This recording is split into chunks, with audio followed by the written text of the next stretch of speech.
بسم اللہ الرحمن الرحیم۔ حضرت ابو سعید خدری رضی اللہ تعالی عنہ سے روایت ہے کہ ایک شخص نے عرض کی، یا رسول اللہ صلی اللہ علیہ وآلہ وسلم، مجھ کو بہت سی افکار اور قرض نے گھیر لیا۔ آپ صلی اللہ علیہ وآلہ وسلم نے ارشاد فرمایا کہ تجھ کو ایسا کلام بتلا دوں کہ اس کے پڑھنے سے اللہ تعالیٰ تیری ساری فکریں دور کر دے اور تیرا قرض بھی ادا کر دے۔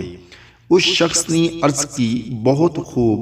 آپ صلی اللہ علیہ وآلہ وسلم نے فرمایا، صبح و شام یہ کہا کرو، اللہم انی اعوذ بک من الہم والحزن وَأَعُوذُ بِكَ مِنَ الْعَجْزِ وَالْكَسْلِ وَأَعُوذُ بِكَ مِنَ الْجُبْنِ وَالْبُخْلِ وَأَعُوذُ بِكَ مِنْ غَلَبَةِ الدَّيْنِ وَقَهْرِ الرِّجَالِ۔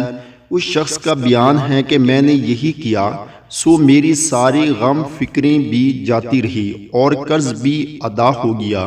اللہ تعالی ہم سب کو بھی اس پر عمل کرنے کی توفیق عطا فرمائے، آمین۔